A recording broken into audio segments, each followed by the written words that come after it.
When it was the 16th night, she said, "It hath reached me, O auspicious king, that Ajib thus continued his tale to the lady.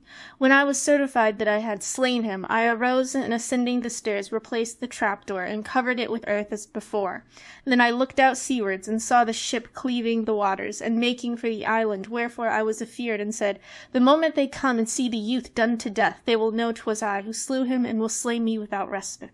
So I climbed up into a high tree and concealed myself among its leaves, and hardly had I done so when the ship anchored and the slaves landed with the ancient man, the youth's father, and made direct for the place, and when they removed the earth they were surprised to see it soft. Then they raised the trapdoor and went down and found the youth lying at full length, clothed in fair new garments, with a face beaming after the bath, and the knife deep in his heart. At the sight they shrieked and wept and beat their faces, loudly cursing the murderer, whilst a swoon came over the sheikh, so that the slaves deemed him dead, unable to survive his son. At last they wrapped the slain youth in his clothes, and carried him up, and laid him on the ground, covering him with a shroud of silk. Whilst they were making for the ship, the old man revived, and gazing on his son who was stretched out, fell on the ground and strewed dust over his head, and smote his face, and plucked out his beard, and his weeping redoubled as he thought of his murdered son, and he swooned away once more.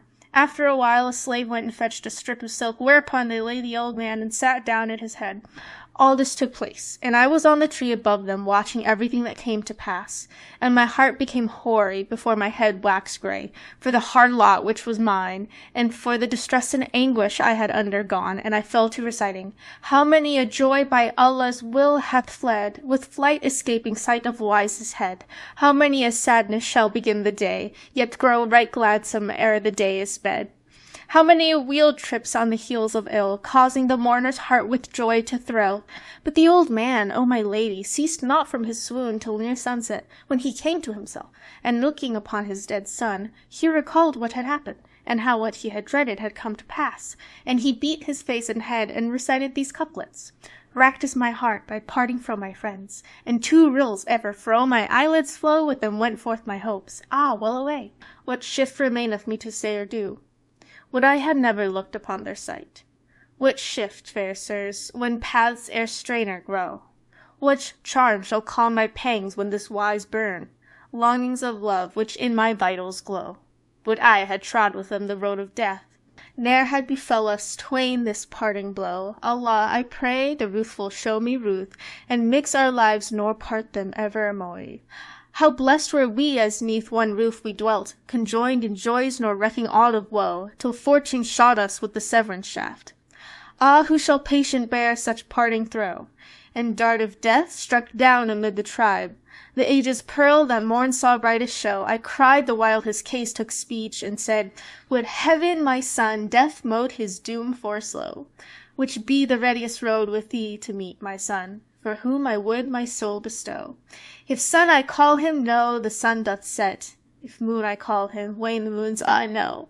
O sad mischancelly, O doom of days, thy place none other love shall ever know. Thy sire distracted sees thee, but despairs by wit or wisdom fate to overthrow. Some evil eye this day hath cast its spell, and foul befall him as it foul befell. Then he sobbed, a single sob, and his soul fled his flesh. The slaves shrieked aloud, Alas, our lord! And showered dust on their heads and redoubled their weeping and wailing. Presently they carried their dead master to the ship side by side with his dead son, and having transported all the stuff from the dwelling to the vessel, set sail and disappeared from mine eyes. I descended from the tree, and raising the trap-door, went down into the underground dwelling, where everything reminded me of the youth, and I looked upon the poor remains of him and began repeating these verses. Their tracks I see, and pine with pain and pang, and dawn deserted hearths I weep and yearn, and him I pray who doomed them depart, some day vouchsafe the boon of safe return. Then, O my lady, I went up again by the trap-door, and every day I used to wander round about the island, and every night I returned to the underground hall. Thus I lived for a month, till at last, looking at the western side of the island, I observed that every day the tides ebbed, leaving shallow water for which the flow did not compensate, and by the end of the month the sea showed dry land in that direction. At this I rejoiced, making certain of my safety, so I arose and fording what little was left of the water got me to the mainland, where I fell in with great heaps of loose sand in which even a camel's hoof would sink up to the knee. However, I emboldened my soul, and wading through the sand, behold, a fire shone from afar, burning with a blazing light. So I made for it, hoping haply to find succor, and broke out into these verses.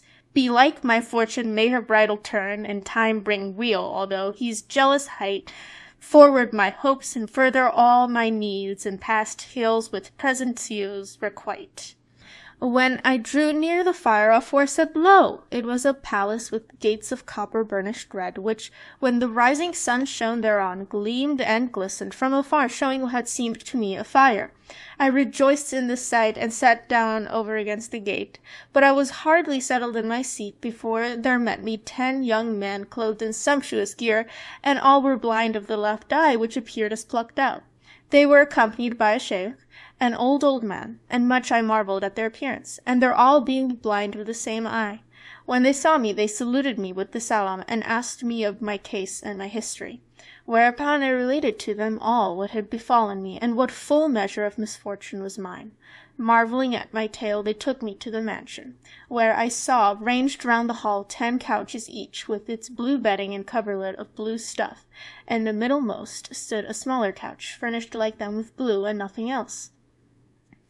As we entered, each of the youths took his seat on his own couch, and the old man seated himself upon the smaller one, in the middle, saying to me, O youth, sit thee down on the floor, and ask not of our case, nor of the loss of our eyes. Presently he rose up, and set before each young man some meat in a charger, and drink in a large mazer, treating me in like manner. And after that they sat questioning me concerning my adventures, and what had betided me. And I kept telling them my tale till the night was far spent. Then said the young men, O our sheikh, wilt not thou set before us our ordinary? The time is come. He replied, with love and gladness, and rose, and entering a closet disappeared, but presently returned, bearing on his head 10 trays, each covered with a strip of blue stuff. He set a tray before each youth, and, lighting 10 wax candles, he stuck one upon each tray, and drew off the covers, and lo, under them was naught but ashes, and powdered charcoal, and kettle soot. Then all the young men tucked up their sleeves to the elbows, and fell a-weeping and wailing. And they blackened their faces, and smeared their clothes, and buffeted their brows, and beat their breasts, continually exclaiming, We were sitting at our ease, but our frowardness brought us unease. They ceased not to do this till dawn drew nigh, when the old man rose and heated water for them, and they washed their faces, and donned other and clean clothes. Now when I saw this, O my lady, for very wonderment, my senses left me, and my wits went wild, and heart and head were full of thought, till I forgot what had betided me, and I could not keep silence, feeling I fain must speak out, and question them of these strangenesses. So I said to them, How come ye to do this after we have been so open-hearted and frolicsome? Thanks be to Allah, ye be all sound and sane, yet actions such as these befit none but mad men or those possessed of an evil spirit. I conjure you by all that is dearest to you, why stint you to tell me your history, and the cause of your losing your eyes and your blackening your faces with ashes and soot? Hereupon they turned to me and said, O young man, hearken not to thy youthtide's suggestions, and question us no questions. Then they slept, and I with them, and when they awoke, the old man brought us somewhat of food, and after we had eaten, and the plates and goblets had been removed, they sat conversing till nightfall, when the old man rose, and lit the wax candles and lamps, and set meat and drink before us. After we had eaten and drunken, we sat conversing and carousing in companionage till the noon of night, when they said to the old man, Bring us our ordinary, for the hour of sleep is at hand. So he rose and brought them the trays of soot and ashes, and they did as they had done on the preceding night, nor more nor less.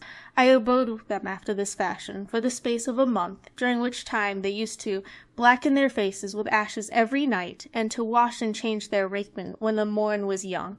And I but marvelled the more, and my scruples and curiosity increased to such a point that I had to forego even food and drink. At last I lost command of myself, for my heart was aflame with fire, unquenchable, and low inconcealable, and I said, O young men, will ye not relieve my trouble, and acquaint me with the reason of thus blackening your faces, and the meaning of your words? We were sitting at our ease, but our frowardness brought us unease, quoth Anne. 'Twere better to keep these things secret. Still I was bewildered by their doings, to the point of abstaining from eating and drinking, and at last wholly losing patience, quoth I to them, There is no help for it, ye must acquaint me with what is the reason of these doings. They replied, We kept our secret only for thy good. To gratify thee will bring down evil upon thee, and thou wilt become a monocular, even as we are. I repeated, there is no help for it, and if you will not, let me leave you, and return to mine own people, and be at rest from seeing these things. For the proverb saith, better ye bide, and I take my leave, for what eye sees not heart shall never grieve. Thereupon they said to me, Remember, O youth, that should ill befall thee, we will not again harbor thee, nor suffer thee to abide amongst us. And bringing a ram, they slaughtered it, and skinned it. Lastly they gave me a knife, saying, Take this skin, and stretch thyself upon it, and we will sew it around thee. Presently there shall come to thee a certain bird, hight rook, that will catch thee up in his pounces, and tower high in air, and then set thee down on a mountain. When thou feelest he is no longer flying, rip open the pelt with this blade, and come out of it. The bird will be scared, and will fly away, and leave thee free. After this fare for half a day, and the march will place thee at a palace wondrous fair to behold, towering high in air, and builded of column, lingeloes and sandalwood, plated with red gold, and studded with all manner emeralds and costly gems fit for seal rings. Enter it, and thou shalt win to thy wish, for we have all entered that palace, and such is the cause of our losing our eyes, and of our blackening our faces. Were we now to tell thee our stories, it would take too long a time, for each and every of us lost his left eye by an adventure of his own. I rejoiced at their words, and they did with me as they said, and the bird rook bore me off and set me down on the mountain. Then I came out of the skin and walked on till I reached the palace. The door stood open as I entered, and found myself in a spacious and goodly hall, wide exceedingly, even as a horse-course, and around it were 100 chambers with doors of sandal aloes, woods plated with red gold, and furnished with silver rings by way of knockers. At the head, or upper end of the hall, I saw 40 damsels, sumptuously dressed and ornamented, and one and all bright as moons. None could ever tire of gazing upon them, and all so lovely that the most ascetic devotee on seeing them would become their slave and obey their will. When they saw me, the whole bevy came up to me, and said, Welcome and welcome, and good cheer to thee, O our Lord. This whole month have we been expecting thee. Praised be Allah, who hath sent us one who is worthy of us, even as we are worthy of him. Then they made me sit down upon a high divan, and said to me, This day thou art our Lord and Master, and we are thy servants and thy handmaids, so order us as thou wilt.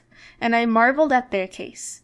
Presently one of them arose and set meat before me, and I ate, and they ate with me, whilst others warmed water, and washed my hands and feet, and changed my clothes, and others made ready sherbets, and gave us to drink, and all gathered around me, being full of joy and gladness at my coming. Then they sat down and conversed with me till nightfall, when 5 of them arose, and laid the trays, and spread them with flowers, and fragrant herbs, and fruits, fresh and dried, and confections in profusion. At last they brought out a fine wine service, with rich old wine, and we sat down to drink, and some sang songs, and others played the lute and psaltery, and recorders and other instruments, and the bowl went merrily round. Hereupon such gladness possessed me, that I forgot the sorrows of the world, one and all, and said, This is indeed life, O sad, that is fleeting.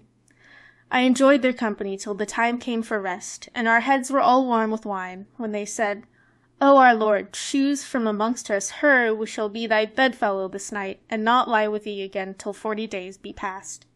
So I chose a girl fair of face, and perfect in shape, with eyes coloured by nature's hand, hair long and jet black, with slightly parted teeth and joining brows. 'Twas as if she were some limber, graceful branchlet, or the slender stalk of sweet basil, to amaze and to bewilder man's fancy, even as the poet said of such an one. To even her with greeny bough were vain, full he who finds her beauties in the roe. When hath the roe those lively, lovely limbs, or honey-dews those lips alone bestow? Those eyne is soul-piercing eyne, which slay with love, which bind the victim by their shafts laid low. My heart to second childhood they beguiled, no wonder, love's sick man again is child. And I repeated to her the Maker's words who said, None other charms but thine shall greet mine eyes, nor other image can my heart surprise. Thy love, my lady, captives all my thoughts, and on that love I'll die and I'll arise. So I lay with her that night, none fairer I ever knew. And, when it was morning, the damsels carried me to the hammam bath, and bathed me and robed me in fairest apparel.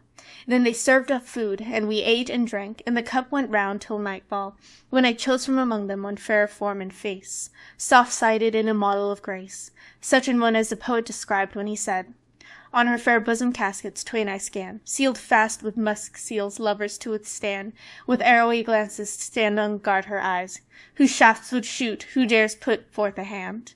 With her I spent a most goodly night, and, to be brief, all my mistress, I remained with them in all solace and delight of life, eating and drinking, conversing and carousing, and every night lying with one or other of them. But at the head of the new year they came to me in tears, and bade me farewell, weeping and crying out and clinging about me, whereat I wondered and said, "What may be the matter? Verily you break my heart," they exclaimed. "Would heaven we had never known thee, for though we have companied with many, yet never saw we a pleasanter than thou, or a more courteous." And they wept again. "But tell me more clearly," asked I, "what causeth this weeping, which maketh my gall bladder like to burst?" And they answered, "O our lord and master, it is severance which maketh us weep, and thou only, art the cause of our tears. If thou hearken to us, we need never be parted, and if thou hearken not, we part for ever. But our hearts tell us that thou wilt not listen to our words, and this is the cause of our tears and cries. Tell me how the case standeth. Know, O our lord, that we are the daughters of kings, who have met here, and have lived together for years, and once in every year we are perforce absent for 40 days, and afterwards we return and abide here for the rest of the 12-month, eating and drinking, and taking our pleasure and enjoying delights. We are about to depart according to our custom, and we fear lest after we be gone thou conshare our charge and disobey our injunctions. Here now we commit to thee the keys of the palace, which containeth 40 chambers, and thou mayest open of these 39, but beware, and we conjure thee by Allah, and by the lives of us, lest thou open the 40th door, for therein is that which shall separate us forever. Quoth I, assuredly I will not open it, if it contain the cause of severance from you. Then one among them came up to me, and falling on my neck, wept and recited these verses. If time unite us after absent while, the world harsh frowning on our lot shall smile, and if thy semblance deign adorn mine eyes, I'll pardon time past wrongs and bygone guile. And I recited the following. When drew she near to bid adieu with heart unstrung, while care and longing that her bosom wrung wet pearls she wept, and mine like red carnelians rolled, and joined in sad riviere around her neck they hung. When I saw her weeping, I said, By Allah, I will never open that 40th door, never in no wise, and I bade her farewell.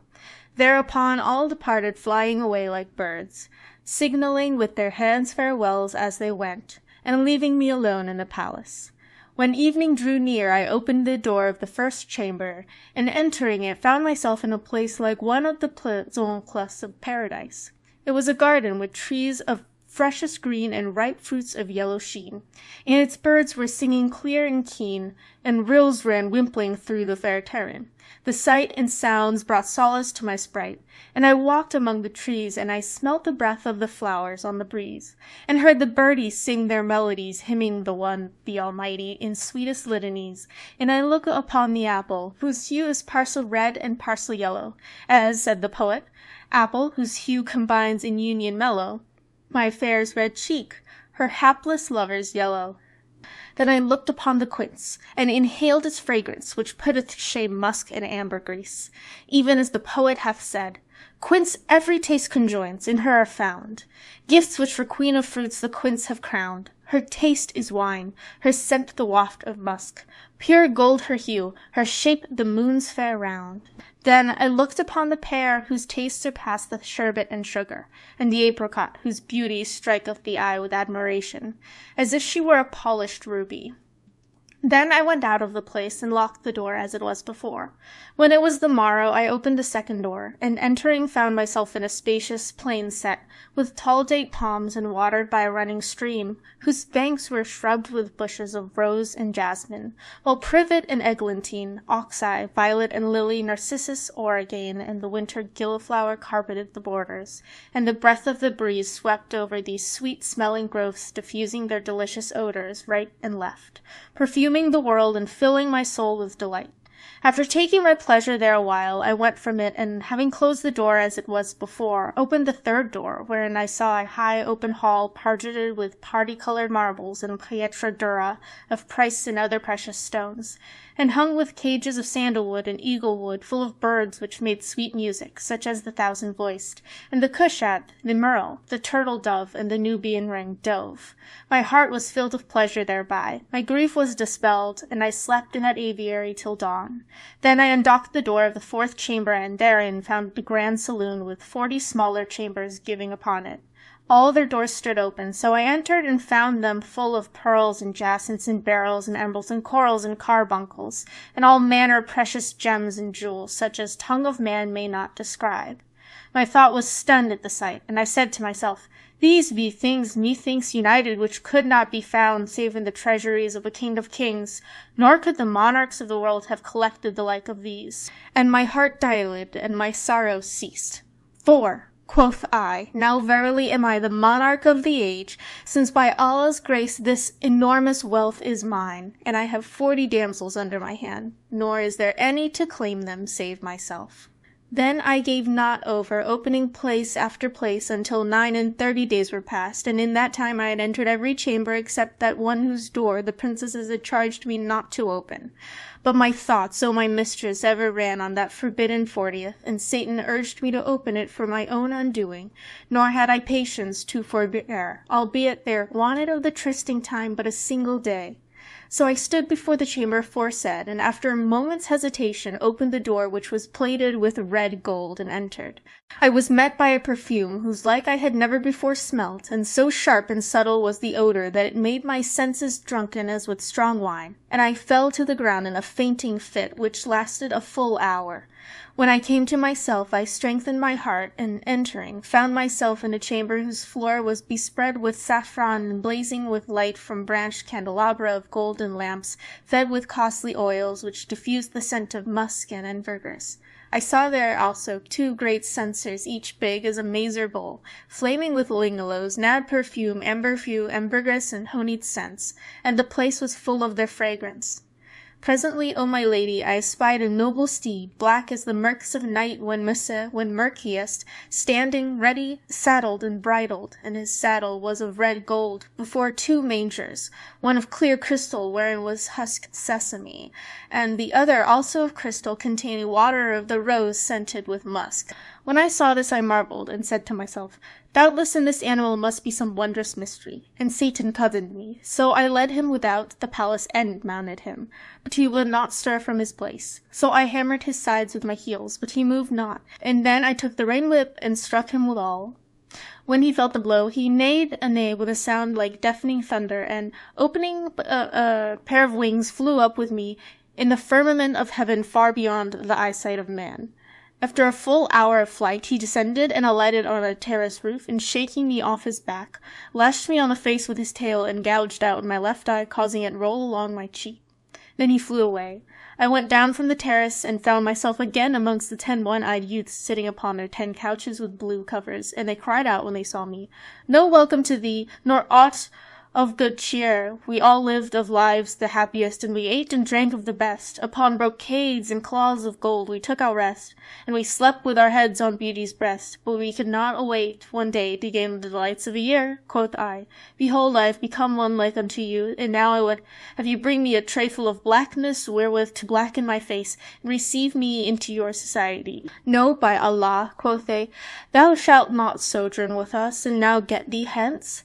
So they drove me away. Finding them reject me, thus I foresaw that matters would go hard with me, and I remembered the many miseries which destiny had written upon my forehead, and I fared forth from among them, heavy-hearted and tearful-eyed, repeating to myself these words, I was sitting at mine ease, but my frowardness brought me to unease.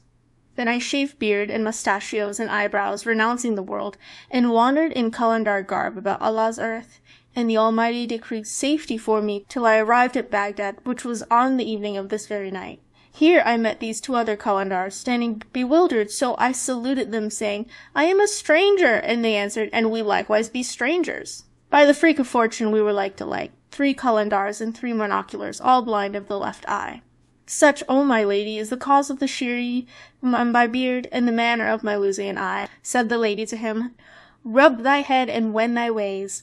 But he answered, By Allah, I will not go until I hear the stories of these others. Then the lady, turning towards the Caliph and Ja'far and Masrur, said to them, Do you also give an account of yourselves, you men? Whereupon Ja'far stood forth and told her what he had told the portress as they were entering the house, and when she heard his story of there being merchants and Mussulmen who had outrun the watch, she said, I grant you your lives each for each sake, and now away with you all. So they all went out, and when they were in the street, Quoth the Caliph to the Calendars. The company, whither go ye now, seeing that the morning hath not yet dawned? Quoth they, By Allah, O our Lord, we know not where to go. Come and pass the rest of the night with us, said the Caliph, and turning to Ja'afar, take them home with thee, and tomorrow bring them to my presence, that we may chronicle their adventures. Ja'afar did as the Caliph bade him, and the commander of the faithful returned to his palace. But sleep gave no sign of visiting him that night, and he lay awake pondering the mishaps of the 3 Calendar princes, and impatient to know the history of the ladies and the 2 black bitches.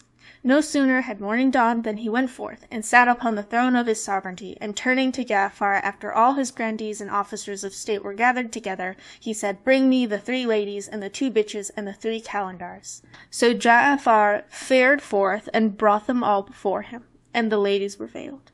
Then the minister turned to them, and said in the Caliph's name, We pardon you your maltreatment of us, and your want of courtesy, in consideration of the kindness which forewent it, and for that ye knew us not.